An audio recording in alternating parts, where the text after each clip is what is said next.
Hello, and welcome to Good Grief, the podcast dedicated to demystifying and destigmatizing grief with compassion and humor. I'm Nikki. I'm an end-of-life doula and a grief coach in Columbus, Ohio. And today I'm so excited to have on another wonderful guest, Mr. Bill Robertson. Bill is a writer from Boston. I have to pronounce it that way. One of my patrons and good friends, Carrie, you're welcome. Bill is from Boston.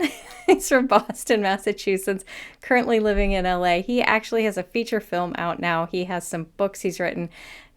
He's just such a cool person, but he has quite an interesting story that I was so interested to hear. I say excited. I am excited. I love to talk about grief, which just sounds so odd. But when he reached out to me to be on my show and he told me a little bit about his story, I was like, oh yes, I've been wanting to have somebody on the show to talk about these types of losses for so long. I'm not going to spoil anything. You're going to hear the story yourself here in a moment. But as soon as he reached out to me, I was like, yes, absolutely. I want to have you on my show. Like I said, I've been wanting to have a story like this for quite some time, so I was so happy. But overall, what a cool human being. Bill was such a great person to speak with. So a little caveat, I was not at home when I recorded with Bill. I was house sitting for somebody, and I had some issues with equipment and some things that happening. I also forgot the death deck. It was a bit of a kerfuffle, but we got through it. But the background's different, and some of it might sound a little bit different, but either way, we had such a great conversation. I was like, I'm not rescheduling this because this is going amazing. So anyway, I can't wait for you to hear a story. Before we dive in, as always, please check me out over at patreon.com/Nikki the Death Doula. That is a great way you can support me. All of the money I receive there goes to a fund so that I can provide pro bono work to those who might not be able to afford my services. You can get access to this podcast a week early. You get grief affirmations. You get other bonus content, Q&As. I get to chat with my patrons a lot. So yeah, come on over there and check it out. Little as $1 a month, you can support me. But that's not why you're here. Without further ado, I want you to listen to my conversation with Bill Robertson. All right, ladies and gentlemen, I'm so happy to have another amazing guest episode this week. I have a lovely human being with quite a bunch of stories to tell us. So, Bill, would you like to introduce yourself briefly? Tell us a little bit about you, where you are in the world, and tell us a little bit about your grief. Got it. First off, thank you for having me. Yeah, my name is Bill Robertson, and I live in Los Angeles. I'm from Boston originally, so you'll hear the accent if I order tartar sauce or something similar with that type of R on it. It still comes out. It's kind of funny. I'm a writer here in LA. I write for film, TV, the theater, and I have a book out.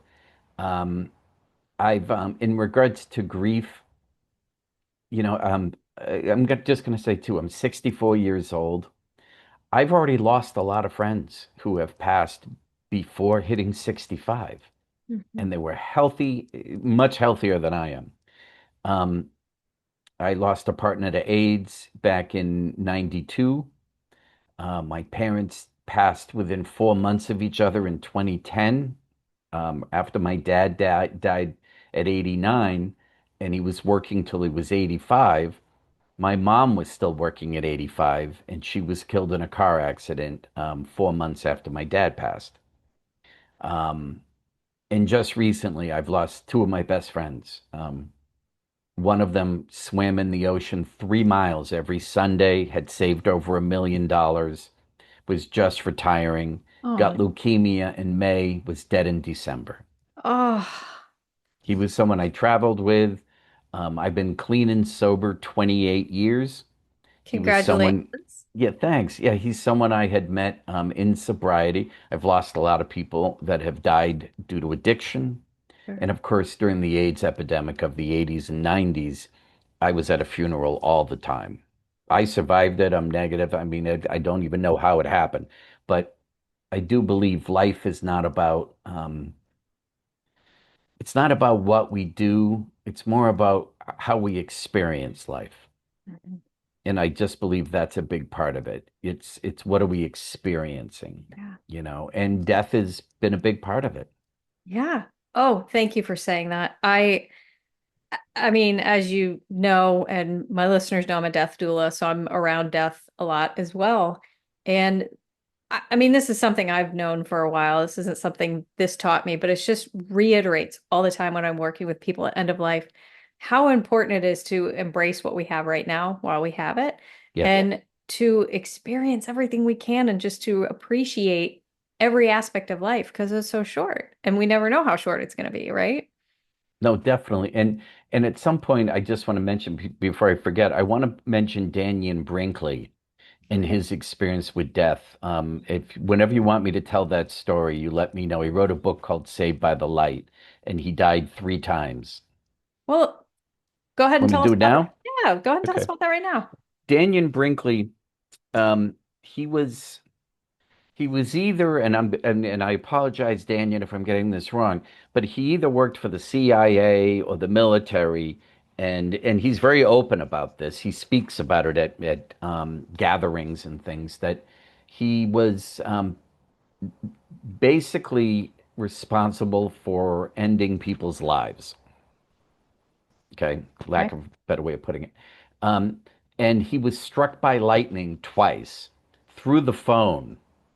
Back in the day, Oh landlines, yeah, lightning strikes yeah. used to tell you to stay off the phone, turn off I your remember that. TV, and it came through and it fried him. And this is in his book, so it's all been, and it was turned into a movie. Lifetime turned it into a movie with James Woods, okay, a few years back. Mhm. So Danyon, it took years for him to rehabilitate. And then it happened again, and he truly felt his life had been shifted. He holds the record, or at least this is what he told us, that he holds the record for being dead the longest, 27 minutes. Because he also died on the operating table during a heart attack after having, so it's like 3 times, right? So when he came out of the whole thing, he wrote a book called Saved by the Light, and it's about his experiences on the other side. Okay. And what I love about this man, he has dedicated his life to hospice work Hmm. and teaching people how to become hospice workers. I don't remember the exact name of the company. I think it has the word rainbow in it.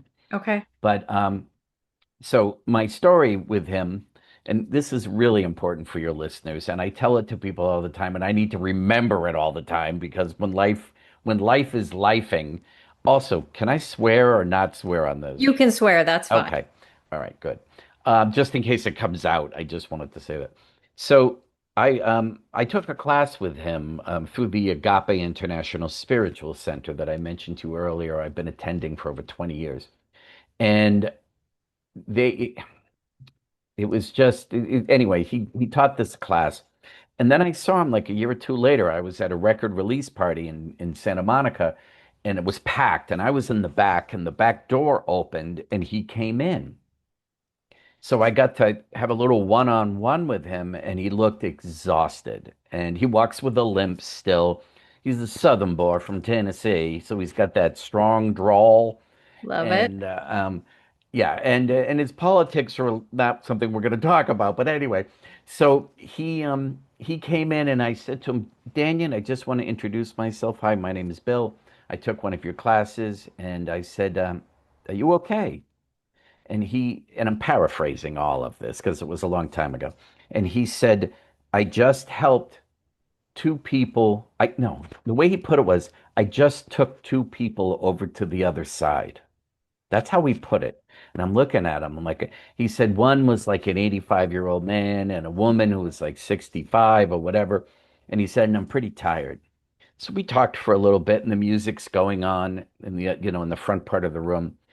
And I said to him, if there was one thing that you would want people to know, based on your experience of dying 3 times and writing a book about being on the other side and taking people over to the other side, what would it be? He didn't even hesitate. He goes, I just wish people would understand there's nothing to be afraid of on this side of the veil or on the other. Mm, Absolutely nothing to be afraid of. I love that. And at the moment, I needed to hear that based on Yeah. what was lifing in my life. Right. And then I remembered, it just amazes me of how many, I call them God shots. You can call them whatever they want, but things that happen, some people go, well, that's a coincidence. Yeah, maybe. But what does that word really mean? You know, the word Yeah. coincidence, fate, circumstances, energy happening. I'm from a family of four, my parents, my sister, and myself. And when I was in my 40s, I think it was, we were all having dinner one time, and we had not shared this with each other. Each one of us had had a visitor from the other side. And everyone's experience was different. My dad claims he had an angel sitting at the end of his bed. My mom claims that her mom came to visit her. My sister's, I forgot what my sister's was. And mine was my partner showed up after he died. I was in bed. I had not, sober 28 years. Then I was still using once in a while, but I hadn't been drinking or drugging at all that night. Yeah. And I had this nightmare where he had wandered away because at the end he had turned into like an old man overnight. And he wandered away into the woods. And as I found him, a pack of wolves converged on him. And he reached out to me. And I woke up screaming. And I made sure I was awake. And I looked, and my closet door was open. And there was the image of a body, head, arms, legs. It was gray and matter. And I thought maybe it's my bathrobe hanging or something else. And I just kept looking at it, and something told me to get up and walk toward it. Because if you're in the dark and you get closer, it's a lamp or whatever. Yeah. No. So I got up and I started towards this, and I was scared to death. Got it. My hair and my arms are standing up right now. And his image stayed there until I got right up on it, and then it dissolved. And his voice came into my head and said, "Bill, I'm okay. I'm okay." And he was like 34, 35 when he died. And I called his mother the next day, Peaches. She goes by Peaches, right? I was like, I love Peaches, that. this is what happened. That was Timmy. That was Timmy. She was ecstatic. She was just over the moon.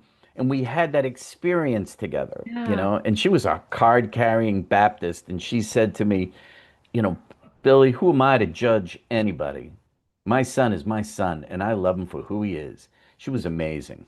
And they were from Dayton, Ohio, originally. Oh, that's not far. I'm from Columbus, so Oh, okay. The yeah. people I met out there when he went into a coma, and I had to go from Boston out there, and all my friends were like, "Don't go, Bill. You're going right into the Bible Belt." People couldn't have been any kinder, any lovelier, any more compassionate. And they knew he was dying of AIDS, and Yeah. people were not like, everybody was like, I hope your friend's okay. Yeah. I mean, the nurses didn't even wear gloves. And this is during Yeah. the AIDS epidemic. They were like, I was told not to be compassionate with my patients. I do just the opposite. Yeah. And I'm like, oh my God, I love these people. Yeah. I thank you so much for sharing that. And I want to dive into that just a little bit deeper. I met the most lovely woman in my training as a death doula who was doing what we do before we knew what death doulas were during the AIDS epidemic. She was visiting a friend. It might have been her sister. I forgive me, I can't remember her story exactly, but she was with somebody in the hospital. And the next room over was a man who was dying of AIDS. And she was noticing like no, the nurses wouldn't go in the room, the doctors would stand at the door Yep, and talk at him. And he was very much getting into active dying. And so she went in and sat with him every yep, single day. And she's like, I just can't believe nobody would talk to this poor man. He was dying alone. His family abandoned him. His friends didn't want to come see him because they were so scared. And and then she started doing that with every AIDS patient she could find. She was sitting with yep. them and she started a little nonprofit program to find volunteers to go sit with these people who are dying of AIDS because they were alone. And that breaks my heart, which is It one of the reasons totally, I do yeah. that. There's a million stories. There were some people that were literally thrown out on the streets and died in the streets. Hmm. You know, it was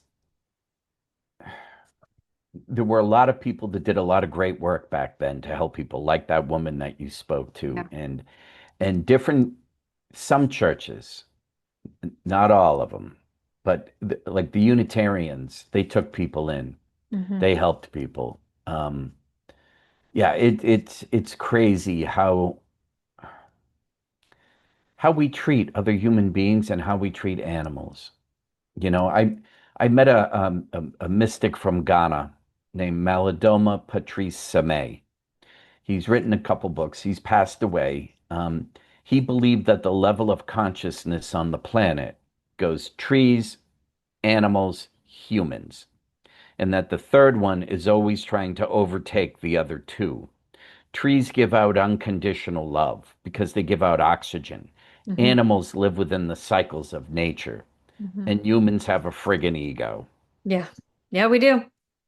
that's Um, based on fear of death. mhm. So, It's as a true. death doula, you're doing some important work. Yeah. Yeah, that's one of the biggest things I do is just helping people get past or as close to past that fear as they can because we're aware of our own mortality, so we But fear it but because you of know our but ego. here's the hypocrisy of it. Every single religion or spiritual center all talk about how great it is on the other side. Hmm. So why why is everybody, I mean, we should all be running to the gate to get to the other side just based on what they're saying. I'm not saying that we Yeah, do that. But like I was at a supermarket the other day, and this happened to me a couple times. So now I kind of do it on purpose. Women will say, "So how you doing today?" Oh, the guy, and I'll say, "I'm still alive," and they'll say, "Well, better than the alternative." And I look at them and I go, "How do you know that?" And a couple of them have gone, "What do you mean?" I said, "How do you know that? That yeah, it's better than the alternative?" yeah. And they look at me, and then we get it because if you think about it, we celebrate birth Hmm. and we should be celebrating death, and many cultures do. Yeah, Indigenous tribes know much more than we do. yeah. Yeah, I've talked about that a little bit on the show, and we don't need to get in that right now, but I've done entire episodes on how different cultures view death and dying, and Yeah, it's some of them get it so right, and we're not the only ones that get it so wrong, but we get it so wrong. we get it so wrong. But I want to hear a little bit. Tell me a little bit about your partner. Like what was life like with him? And Oh, with him. yeah, We weren't together for a long time. We were together for about 3 years. okay. And when I met him, I didn't know he was HIV positive, and he um, he didn't tell me right away. And he was healthy as a horse, so I didn't think anything of it. And then when he told me that he was, I debated on what to do, and then I thought he's one of the nicest people I've ever met. So I'm going to go down this path. I made a choice, and he was one of the most loving people. And then he got sick pretty, not quick, but within a year. And then he'd end in the hospital, and then he'd be okay, and then he would land in. And when he died, the doctors said to me, "Bill, he's had AIDS for a long time," because there was a difference between being HIV Yeah. and having AIDS. Well, I guess he had tuberculosis of the blood, Huh. and it took a toll on him. And but he was one of those people that when it came to Christmas time, you know, he would get me things that meant something. Hmm. Like, I work in the entertainment industry, and I was directing a sketch comedy show at the time out of New York and out of Boston. And he got me a director's chair with my name on it. And he got me a nice carrying case so I could hold scripts in it. And then he got me white socks because he knew I needed socks. That's a partner. You know what I mean? That's a partner.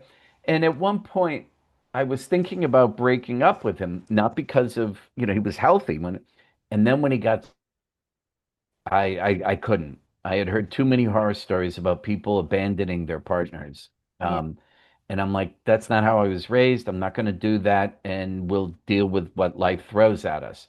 Hmm. And like you had mentioned, the doctor's standing in the doorway.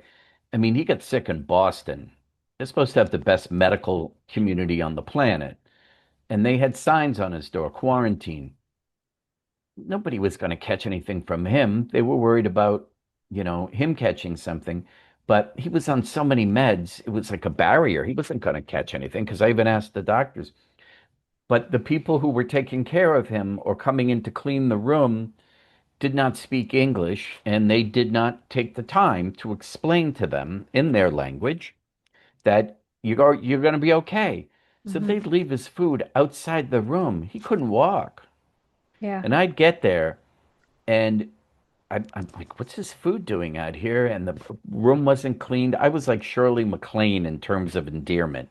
I was, like where she ran around. She needs Yeah. her shot now. I was like, listen, give me a bucket and a mop, and I'll clean the damn room. And they were like, oh my God. I'm like, come on, people, what are you Yeah. doing? I mean, Dayton, Seriously. Ohio was a totally different experience. I walked, he was black, and I walked into his room in the middle of the Bible Belt, and there were five black Baptist ministers there who turned around and looked at me and said, you must be Tim's friend Bill. And everybody extended their hands to me. Oh. I went into a diner like Alice. Remember the old TV show Oh yeah, I Alice? love that show. And I'm sitting at the thing because they put me in a little motel nearby, and then his stepdad would come and pick me up. Thomas, who was tongue-tied. I'd never heard anyone who was tongue-tied, so it was hard to understand what he was saying, but he was the most loving man.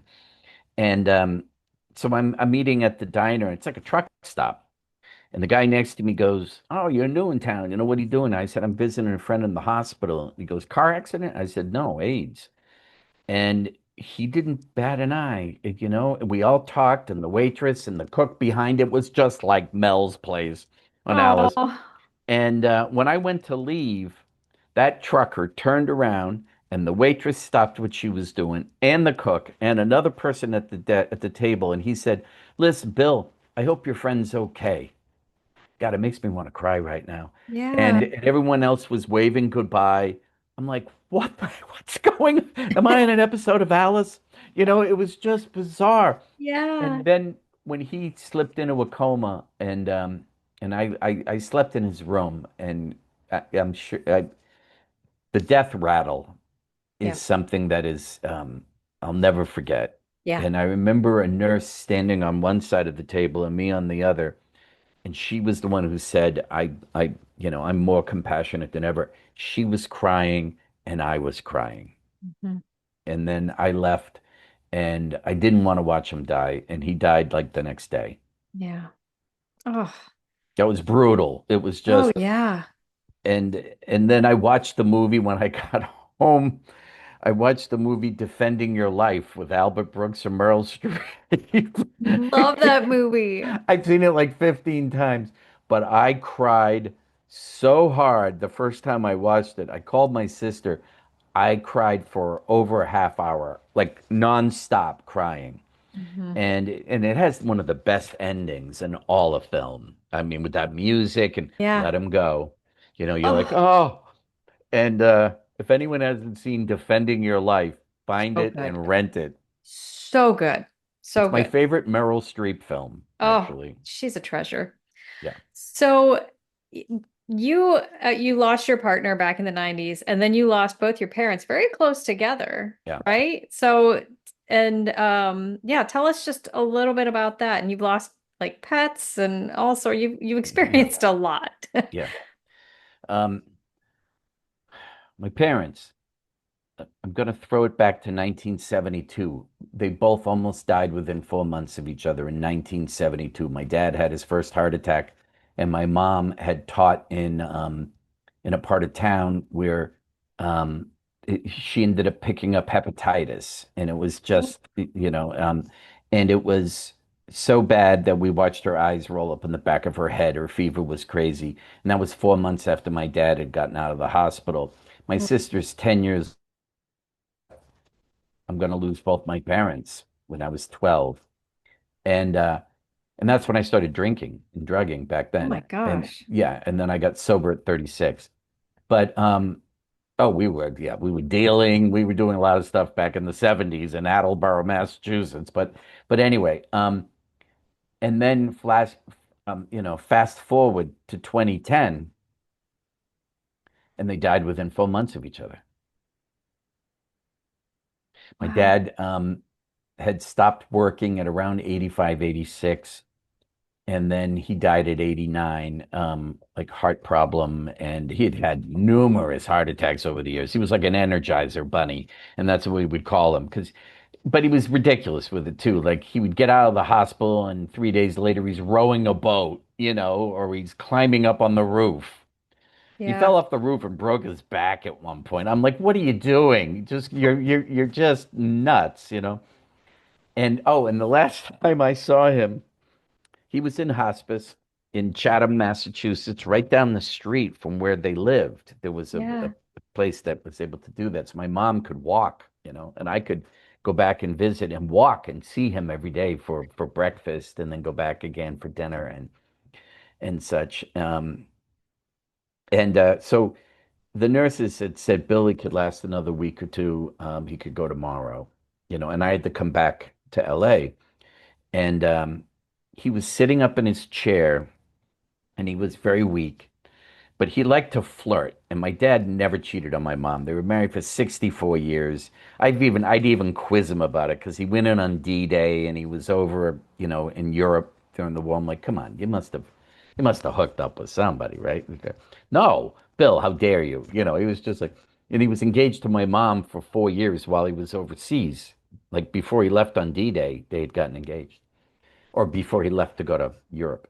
Um, so he would flirt with the nurses, and he was totally harmless. And I heard as I'm walking down the hallway, and I had rounded the corner, I heard a nurse go, "Mr. Robertson." So I went and I peeked my head around the corner, and he was sitting in the chair right here, and he just looked at me, and he had such a shit-eating grin on his face. He was like, "Yep, I said something." And that was my last visual of him. And then, it devastated my mom. Just, she was, they were each other's best friends. The biggest things they fought about, and they would bicker, but what they didn't realize, they were really bickering about who loved each other the most. They'd get in fights over food. You Yeah. know, we had a great meal last night and they served corn. No, it was peas. No, it was corn. It was just like, all right, why don't you guys arm wrestle about it? And then my mom called me, and she would have, and it's weird, I have the same thing at times. She would have night terrors, and I have night terrors. And I look Yeah. just like her, except for her beard was longer than mine. No, I'm kidding. But she had three miscarriages before she had me. So the guy who invented the test tube baby, remember that Mhm. from like Yeah. Wake Up? He worked on her in order Okay. to hold me, and I was 10 pounds at birth. So it was just I was big. Um, she had these the day before my dad's funeral. I was at the house on the Cape. That's where they were going to retire and never did because they needed the money. They were very blue collar, and that's what I was raised. Okay. And that's the work ethic that they gave me, which is fantastic. And I'm very blessed to have had them as my parents. Um, Even when I came out, my dad cried for like 2 weeks, and then they joined PFLAG, Parents for Lesbians and Gays.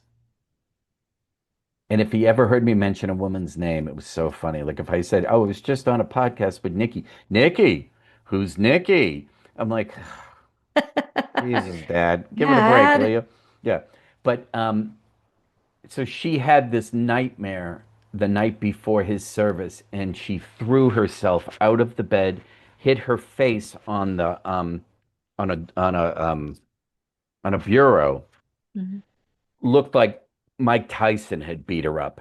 I Oh, had the ambulance there at like 3 in the morning. So we show up at the service, and she's all beaten up, yeah. you know, and um and she would have these nightmares. And now she was living by herself. The dogs had passed also. And she was still working at the Candy Manor in Chatham, Massachusetts, making chocolate, Hmm. which she had done for like 25 years. She called me after I got back here and said, "I want to come out and visit you and your dogs, and then I'm ready to go." And we were like, no, Mom, don't worry. We're going to take care of you. We're going to work it out. My sister, myself had it all planned. She was going to spend time with me in LA and then go to, it was all mapped out.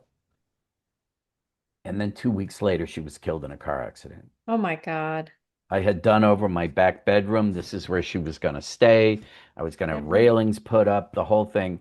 And they couldn't travel out here because my dad had an aneurysm in his leg for like years that they said, Mhm. I didn't want to get on a plane. It could be a problem. And Right. he didn't like to travel anyway. So, and she was fearful of a lot of things. But I remember her telling me that. And I remember my sister calling me that day, and it was just like in the movies. Billy, you sitting down? And I knew.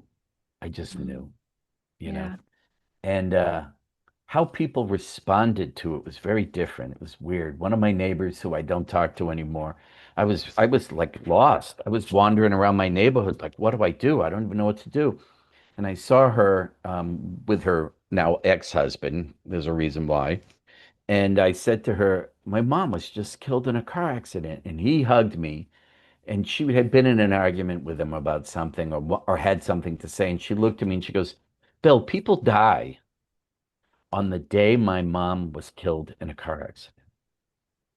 I couldn't get over how cold that was, Hmm. you know? And since her passing, the universe shows up in a way that I encounter a lot of people who have just lost loved ones. And I'm able to say to them, I understand how you feel. Yeah. And they know either they know my story or I tell them. Yeah. And the irony, once again, God shot, irony. We held on to the house for a while. We rented it out. And then my sister finally called me and said, Bill, I'm ready to sell. And I was like, well, about time. We sold it just before COVID. Oh wow. My sister's name is Gail. My mom's name was Janet. The people who bought, the last couple who stayed there was a mother and daughter and a husband and mother. The mother's name was Janet and the daughter's name was Gail. The last people who rented that house. And when we sold the house to the sister of the whose brother bought the Candy Manor. They took my mom's apron, and it is behind glass, sitting above her workstation at the Candy Manor in Chatham, Massachusetts. It's way up high. Yeah. And I had some friends that went there just to see it. And they talked to these young people who were working there over the summer. And they said, can we see? And they were like, what are you talking about? And they asked them, isn't there yeah, there is. Who is that? We always wondered who that was. They were able to tell these young people the story. Oh, I love Yeah. that. Oh, And that's I need to remember these things when life is lifing yeah. and remember that. And I heard this the other day. I need to trust my life I of how like it unfolds. I need yeah. to trust my life. Yeah. Yeah. I have nothing else to add to that. That you said that so succinctly. So, wow. Well, before we get to the last little bit, I have one further question. Like you and I chatted a little bit before we started recording, and we've been talking here for about a half hour now, and you have just taken all these losses in stride, and you seem like you are thriving from my point of view. So you even said just trust your life. What advice would you give to somebody who might have experienced like 4 or 5 losses in a row, or just like getting that point where like I don't know how much more of this death I can take? What would you say to them? It, losing my dogs most recently, and my parents died a little while ago, has been one of the hardest parts of my life. I've had animals in my life for 40 years, and now I don't at all. I'm like stalking my neighbor's pets, I'm taking care of a feral cat. Oh, Um, and I have to admit, grief has been the underlying thing that has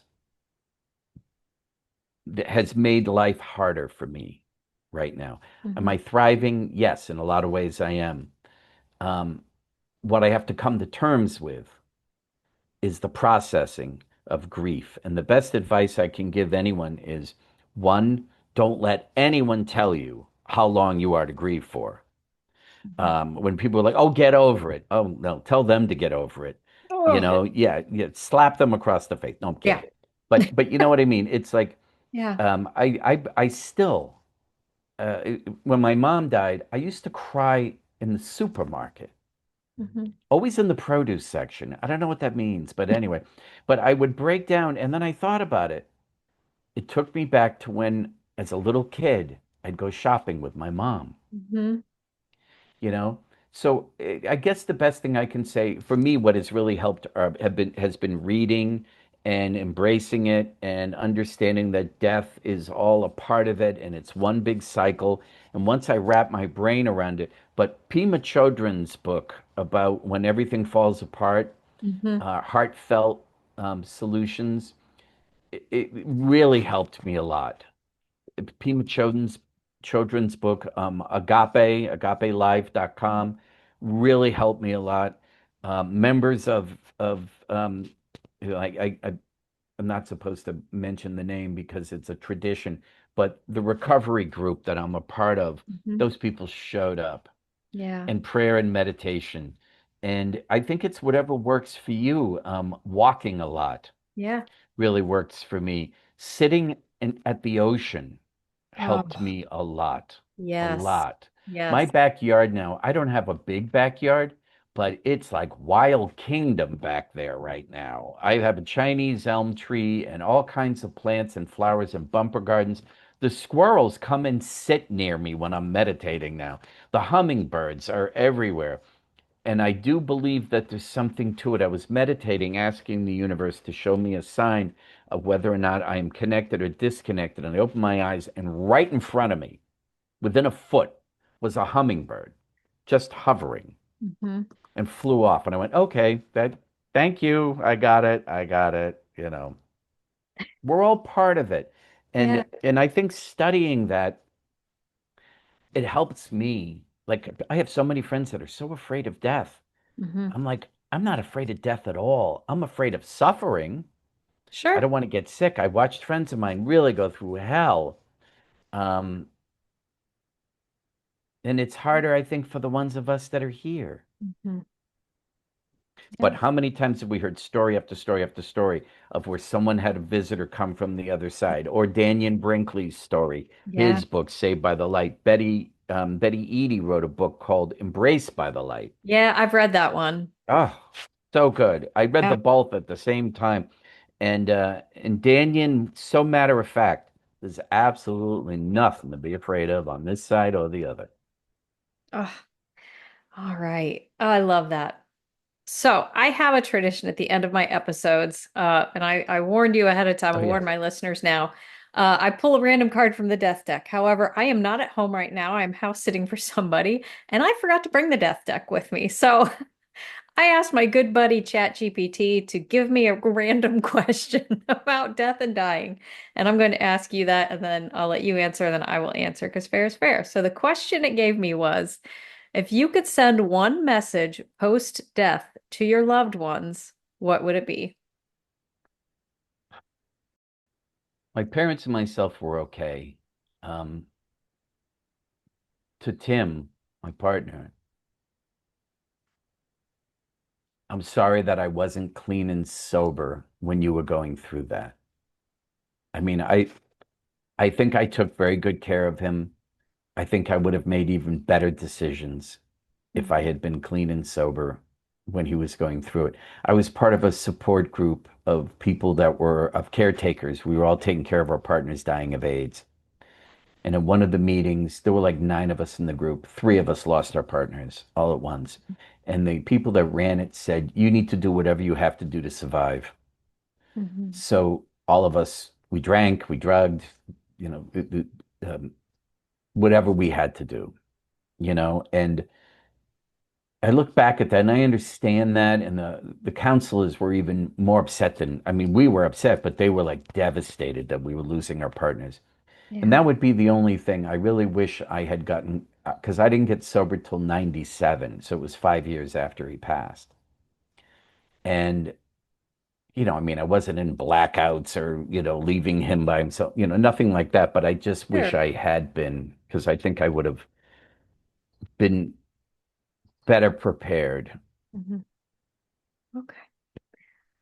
So my answer, because I have to answer this too, I'm torn because I would love to say something like, I am okay and everything is like, there's nothing to be afraid of. Like he said, nothing to be afraid of on this side or that side. But I'm also a diehard smartass. So, and kind of a jokester. So I would probably pass along a message that made absolutely no sense just to befuddle everybody or a cryptic warning of like, don't leave the house on the 7th of December for no reason whatsoever other than to mess with their heads. Oh, that's funny. That's very funny, actually. Yeah. So I know you gave this eloquent answer, and then here I am being a smartass, but that's who I am, and I will not No, apologize for that. but you're being honest, It's true. rigorously honest. It's That's what true. we're here for. Oh, Bill, this has been amazing. I can't thank you enough for sharing your story. You are such a lovely delight, and I'm so glad I got to chat with you. Um, It's if my anybody pleasure. out there wants to reach out to you, is that okay? And how would they get a hold of you? Yeah, no, it is okay. I'm on Facebook. I can't tell you off the top of my head what it is. My last name is Robertson. There's two dogs on my Facebook thing still. I'm on LinkedIn. You can find me on LinkedIn, and I think it's me holding my two dogs on that Okay. picture. Um, I have a book called Uncle Bill's Animal Tales: Life Lessons for Adults, is on Amazon. Okay. I do have a feature film right now, but we're working with another distributor, and that'll be coming out in the fall, and that's called Paradise: A Town of Sinners and Saints. It's actually a musical comedy based on a live show that ran here in LA. But my contact information is on there also through IMDb, which Okay. is the Internet Movie Database, Yes. Awesome. So I'm kind of open, and you'll find my email address there. So, um, yeah, I mean, we're all in this thing together. Yes, we are. Yeah, and it doesn't mean we have to be best friends with everybody, and it That's doesn't true. mean we can't have boundaries, That's true. but we can pass along information of what our experiences have been if it's going to help somebody else. Absolutely. All right. Thank you so much. And I will put those links that Bill referenced down in the description so you can click away.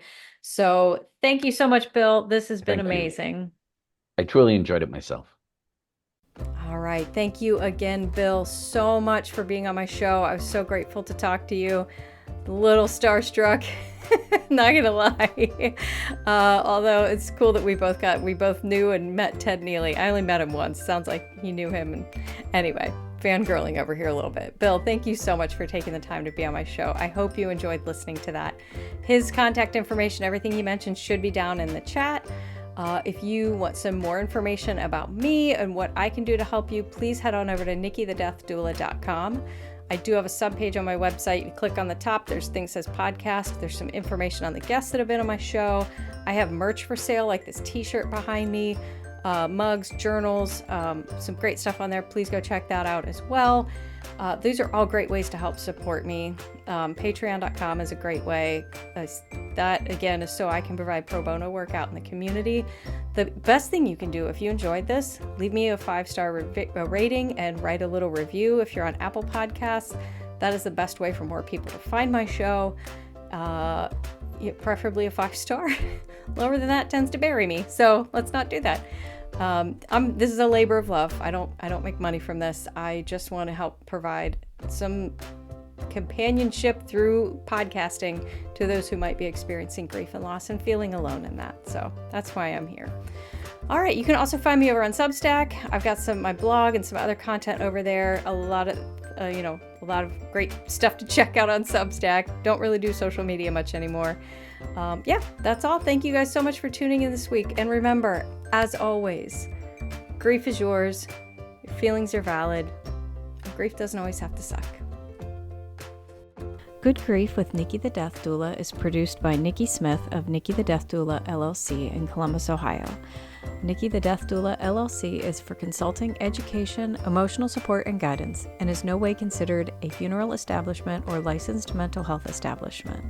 Scripts, editing, sound design, literally everything with this podcast is done solely by Nikki Smith of Nikki the Death Doula LLC, with the exception of the music. The music is Cheery Monday by Kevin MacLeod. Licensing information can be found at filmmusic.io.